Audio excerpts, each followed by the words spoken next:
She cleans the mirror every morning, polishes it until it gleams, adjusts the lighting, fixes her hair, checks her lipstick, but never dares to look into the eyes of her own reflection.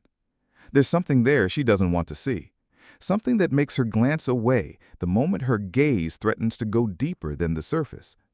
She knows how to look at herself without really seeing herself. It's a skill she's perfected over decades. The woman in the mirror smiles back at her, always smiling, always pleasant, always acceptable. But behind that practiced smile, something else stirs, something wild, something hungry, something that was buried so long ago she's forgotten it ever existed. Since she was a girl, she was told to hide her anger, her ambition, her desire. Good girls don't feel those things, they said. Good girls are gentle. Good girls are giving.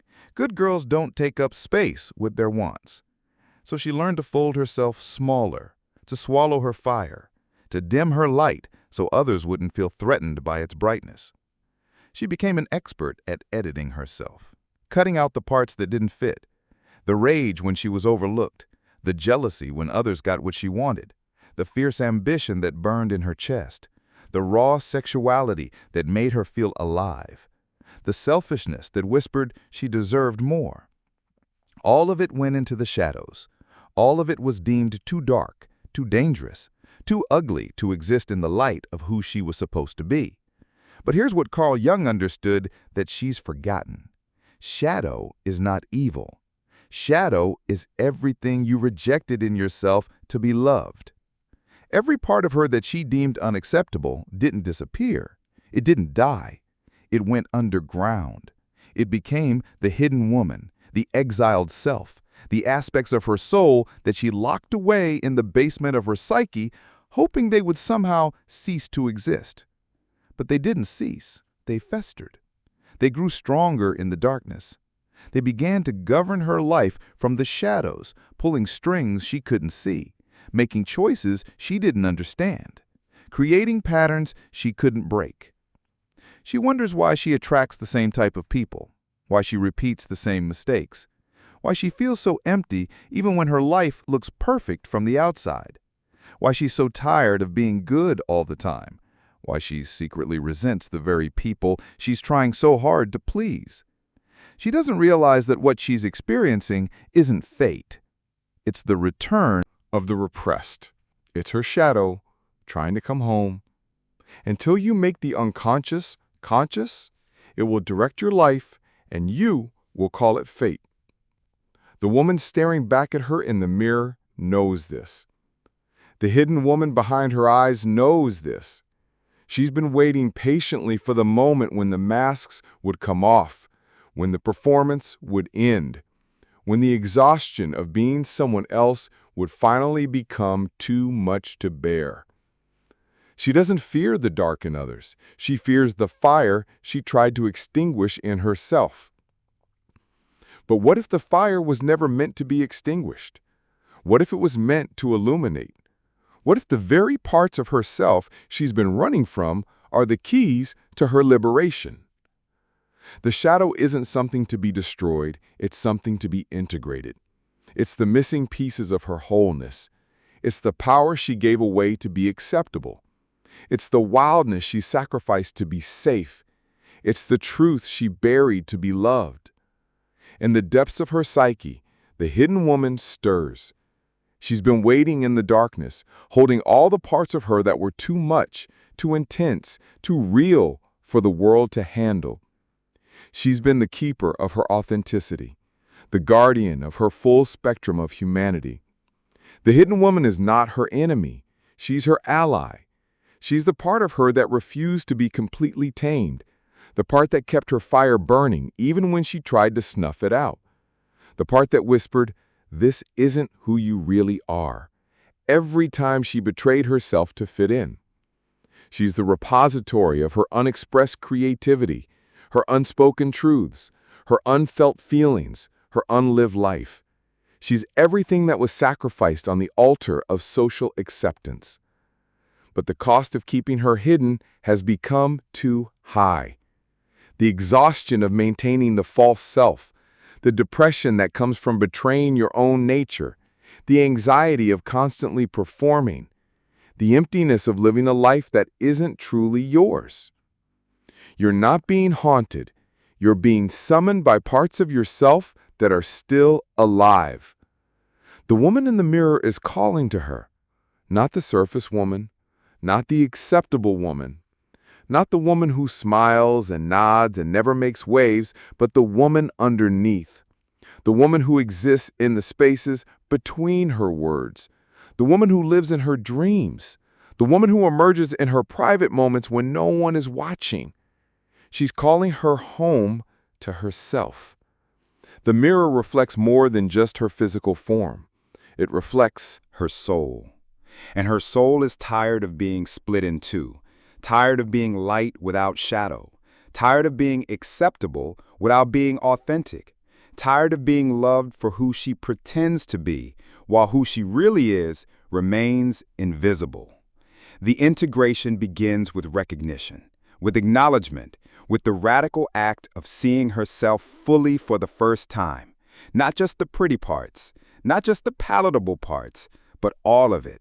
The rage and the tenderness, the ambition and the fear, the sexuality and the spirituality, the selfishness and the generosity. She begins to understand that her shadow isn't her enemy. It's her forgotten self, her exiled aspects, her disowned power, her repressed authenticity. It's not something to be ashamed of. It's something to be reclaimed.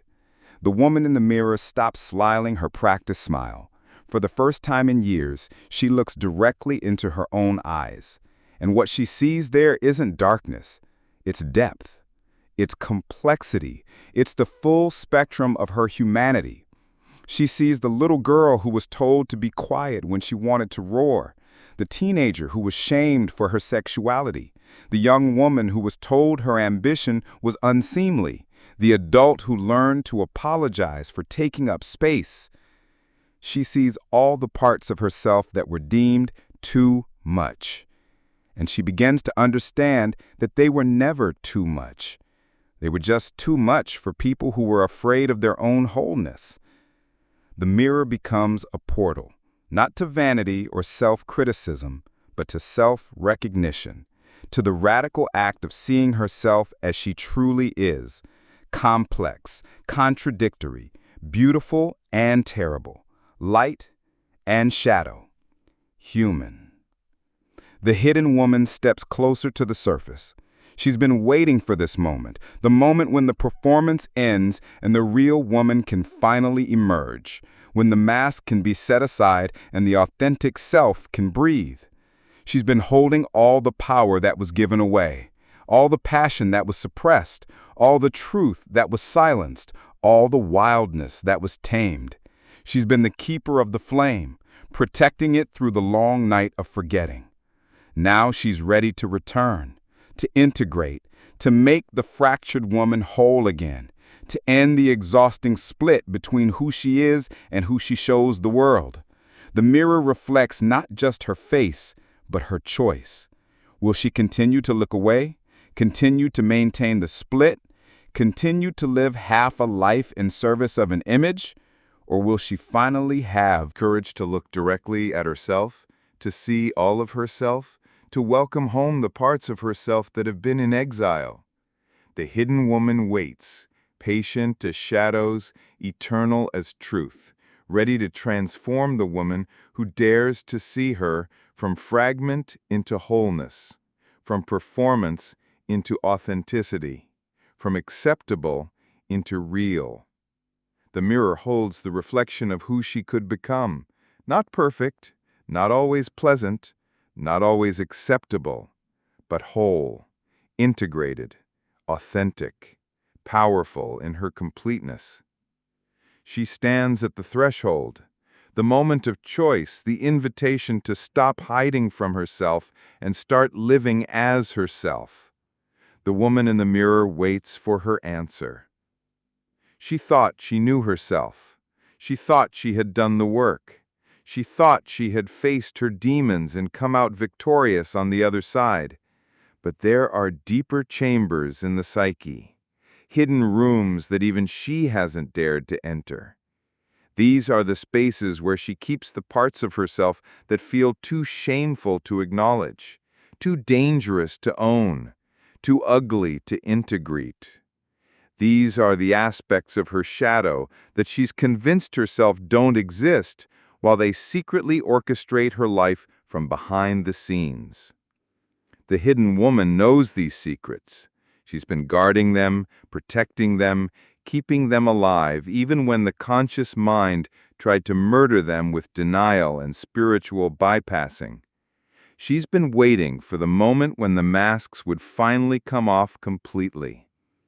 There are 5 shadows that almost every woman carries, 5 aspects of herself that she's learned to hide so well that she's forgotten they exist.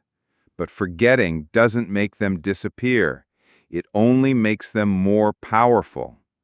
The first shadow she carries is the hunger for control, carefully disguised as the need to take care of everything and everyone.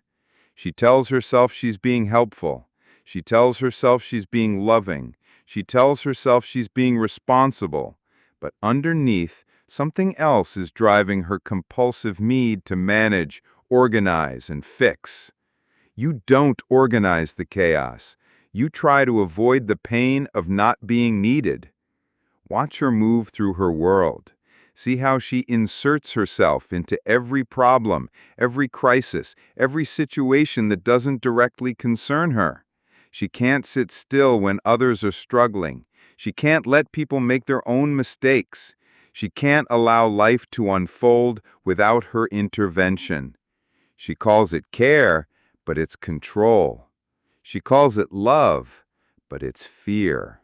Fear that if she's not indispensable, she's expendable. The terror that if she stops being useful, she stops being wanted. The deep, primal wound that whispers, "You're only valuable when you're needed." This shadow was born in childhood, in the moments when her worth was measured by her usefulness, when love was conditional on her ability to make others comfortable, when she learned that being needed was the only guarantee of not being abandoned. So she became the fixer, the helper, the one who always has a solution, the one who can't say no, the one who exhausts herself trying to control outcomes she has no business controlling, all while telling herself she's just being compassionate. But compassion doesn't seek to control. Love doesn't require management. True care allows others the dignity of their own experience, their own mistakes, their own journey. The second shadow lurks in her relationships with other women, manifesting as a cold competitiveness she's never willing to name.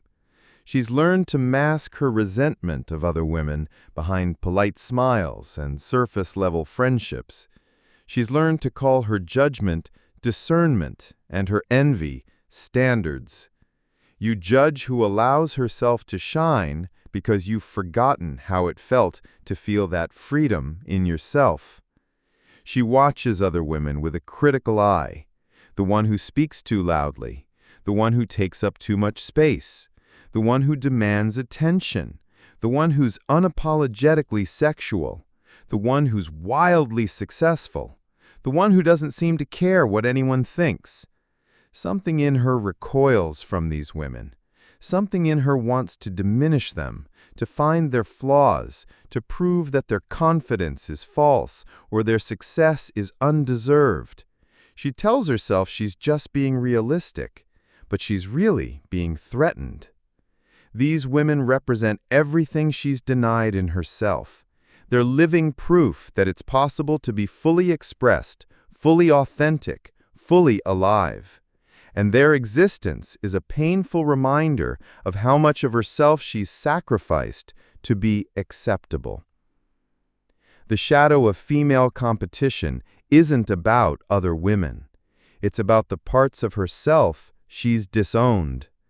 Every woman she judges is a mirror reflecting back the aspects of her own nature she's rejected. Every woman she resents is showing her what she's not allowing herself to be. Dress up as serenity, wisdom, or enlightenment. She's become an expert at smiling while she bleeds internally. She's learned to call her silence peace and her submission grace. You smile while you bleed. This isn't light. This is silencing. She swallowed years of anger, decades of frustration, lifetimes of disappointment. She's absorbed the rage of being overlooked, underestimated, dismissed, and diminished. She's internalized the fury of being told to be smaller, quieter, less threatening, more palatable. But instead of feeling it, she spiritualized it away. Instead of expressing it, she's transcended it. Instead of honoring it as information about her boundaries and her worth, she's transformed it into something that sounds more acceptable. Forgiveness, understanding, compassion. She's become addicted to being the bigger person, the one who always understands, the one who never gets angry, the one who rises above. But this isn't spiritual maturity. It's spiritual bypassing. It's the shadow of false light. Her unexpressed rage doesn't disappear.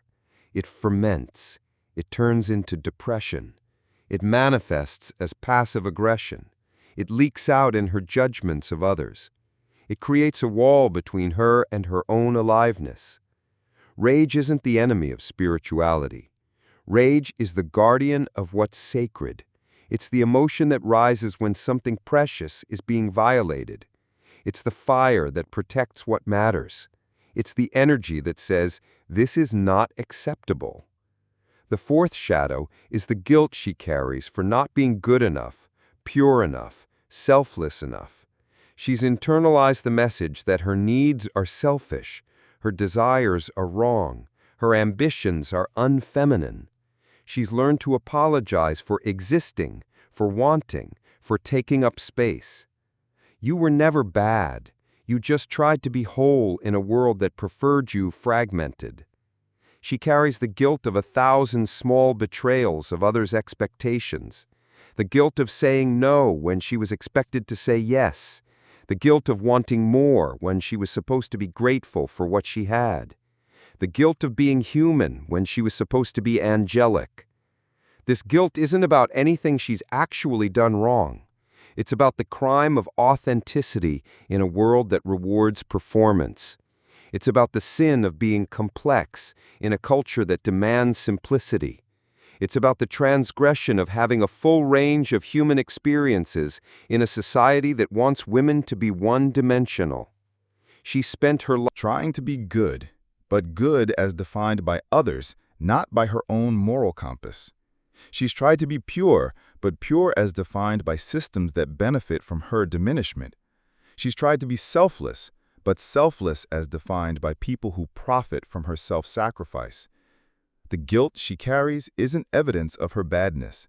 It's evidence of her goodness. It's proof that she has a conscience, that she cares, that she's capable of moral complexity. But she's applied that moral sensitivity to the wrong targets. The fifth shadow is perhaps the most hidden, because it's the most shamed. It's her pleasure in being seen, in being desired, in being the center of attention. She's learned to call this vanity, narcissism, or superficiality. She's learned to hide her natural radiance behind false modesty and self-deprecation. You don't want attention, you want to be recognized without having to disappear. She's hungry to be seen, not just looked at, but truly seen. Recognized for her depth, her complexity, her beauty, her intelligence, her power. She wants to be witnessed in her fullness, appreciated for her uniqueness, celebrated for her contributions. But she's learned that wanting to be seen is somehow wrong, that desiring recognition is shallow, that enjoying admiration is egotistical. So she's learned to hide her light, to downplay her achievements, to deflect compliments, to make herself smaller so others feel bigger. This shadow manifests in the way she dresses down instead of up, the way she qualifies her successes, the way she apologizes for her accomplishments, the way she deflects praise, the way she makes herself invisible in rooms where she should be shining. But the desire to be seen isn't vanity. It's the soul's longing for recognition. It's the deep human need to be witnessed and appreciated. It's the natural result of being a conscious being who has something unique to offer the world. These 5 shadows dance together in the darkness of her psyche. They influence her choices, her relationships, her career, her entire life trajectory. They're the invisible forces that keep her small, acceptable, and safe, but never fully alive. The hidden woman has been the keeper of these shadows. She's been protecting them, knowing that one day they would need to be integrated. She's been waiting for the moment when the conscious mind would be ready to face what it has denied. Each shadow carries a gift. The need for control carries the gift of leadership. The competition with other women carries the gift of ambition. The suppressed rage carries the gift of boundaries. The guilt carries the gift of conscience. The hidden desire to be seen carries the gift of radiance. But the gifts can't be accessed while the shadows remain hidden. They can't be integrated while they're denied. They can't be transformed while they're projected onto others or spiritualized away. The woman stands before the mirror of her own psyche. She's beginning to see not just her surface self, but the depths beneath. She's beginning to recognize the patterns that have been running her life from the shadows. She's beginning to understand that these aspects of herself aren't her enemies. They're her allies.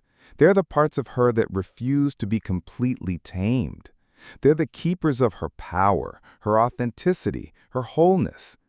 The hidden woman emerges from the shadows, carrying these 5 aspects like gifts.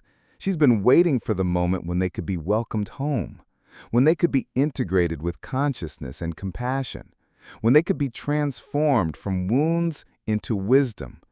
The mirror reflects not just who she is, but who she's been afraid to become. Whole, integrated, authentic, powerful in her completeness. She stands at the threshold of recognition, the moment when the shadows can finally come into the light, when the hidden can become visible, when the denied can be reclaimed. The woman in the mirror waits for her to choose wholeness over acceptability, integration over performance, truth over comfort. The hidden woman steps forward, ready to be seen. The mirror cracks, not from impact, but from the weight of truth finally being seen. Each fracture line represents a moment of recognition, a shadow acknowledged, a part of herself welcomed home after years of exile. She doesn't turn away this time. She doesn't avert her eyes or retreat into the comfort of denial. She stands witness to her own wholeness, even as it emerges from the fragments of who she used to pretend to be. The woman in the mirror is no longer smiling that practiced smile. She's not performing serenity or projecting perfection. She's simply present, raw, real, beautifully, terrifyingly authentic. This is the moment of integration, the moment when the split between light and shadow begins to heal, the moment when she stops being the version that pleases and starts being who she always was underneath the performance. To be whole, To stop being the version that pleases and start being who you always were. Integration doesn't mean becoming perfect. It means becoming complete. It means welcoming back the parts of herself that were exiled, rejected, or deemed too dangerous to exist in the light of consciousness. The control that she disguised as caring, she transforms it into conscious leadership. She learns to channel her natural ability to organize and influence into purposeful direction rather than anxious micromanagement. She discovers that true leadership comes not from the need to be needed, but from the willingness to serve something greater than herself. She learns to distinguish between helping and controlling, between supporting and enabling, between love and fear. She discovers that when she stops trying to control outcomes, she gains access to real influence. When she stops trying to be indispensable, she becomes genuinely valuable. The competition with other women, she transforms it into recognition of her own disowned power. Every woman she once judged becomes a teacher, showing her what she's capable of. Every woman she once resented becomes a mirror reflecting her own potential. She begins to celebrate other women's successes because she's no longer threatened by them. She begins to see their light as permission for her own radiance. She discovers that there is enough room in the world for all women to shine, and that dimming others never made her brighter. The suppressed rage? She transforms it into fierce boundaries and passionate advocacy. She learns that anger is not the enemy of love, but its protector. She discovers that rage is the emotion that rises when something sacred is being violated, and that her willingness to feel it is her willingness to defend what matters. She stops spiritualizing away her anger and starts honoring it as information. She learns to express it cleanly, directly, without apology or explanation. She discovers that her rage is not destructive, but creative, not dark, but illuminating. The guilt for not being good enough? She transforms it into discernment about what truly matters. She learns to distinguish between her own moral compass and the imposed expectations of others. She discovers that her sensitivity to right and wrong is not a burden, but a gift. She stops apologizing for being human and starts celebrating her complexity. She learns that goodness is not about perfection, but about authenticity. She discovers that willingness to feel guilt is evidence of her conscience, not her inadequacy. The hidden desire to be seen? She transforms it into radiant self-expression. She learns to own her beauty, her intelligence, her achievements, her power, without apology or false modesty. She discovers that her light is not vanity, but vitality. She stops hiding her radiance and starts sharing it generously. She learns that being seen is not about ego, but about service. She discovers that her willingness to shine gives others permission to do the same. The hidden woman emerges fully now, not as a separate entity, but as an integrated aspect of her wholeness. She's no longer the exiled shadow, but the reclaimed self. She's no longer the denied darkness, but the accepted depth. She looks in the mirror and sees not fragments, but facets. Not contradictions, but complexity. Not flaws, but fullness. She sees a woman who is capable of tenderness and fierceness, of vulnerability and strength, of giving and receiving, of light and shadow. The mirror becomes a mandala, each crack filled with gold like the ancient art of kintsugi. The breaks don't disappear, but become part of the beauty. The wounds don't heal by forgetting, but by integrating. The shadows don't vanish, but become part of the light. She understands now that she was never broken. She was never incomplete. She was never wrong. She was simply fragmented, living as pieces of herself rather than as the whole. The integration is not a destination, but a practice, a daily choice to see herself fully, to accept herself completely, to express herself authentically. It's the ongoing commitment to wholeness over acceptability, truth over comfort, authenticity over performance. She learns to dress her body as a temple, not an apology. She learns to speak her truth as a gift, not a burden. She learns to take up space as a birthright, not a privilege to be earned. World differently now. She makes decisions from her center rather than from fear. She creates boundaries from self-love rather than self-protection. She gives from overflow rather than depletion. She's no longer afraid of her anger because she knows it's the guardian of her values. She's no longer ashamed of her ambition because she knows it's the fuel of her purpose. She's no longer guilty about her needs because she knows they're the compass of her authenticity. She's no longer competing with other women because she knows her worth is not comparative. She's no longer controlling outcomes because she knows her power lies in her response, not in her management of life. She's no longer hiding her light because she knows it's not hers to hide. She's no longer apologizing for her existence because she knows it's not hers to apologize for. She's no longer performing for approval because she knows it's not hers to seek from others. The throne that was always hers is finally occupied, not by the false queen who ruled through performance and people-pleasing, but by the true queen who leads through authenticity and self-possession.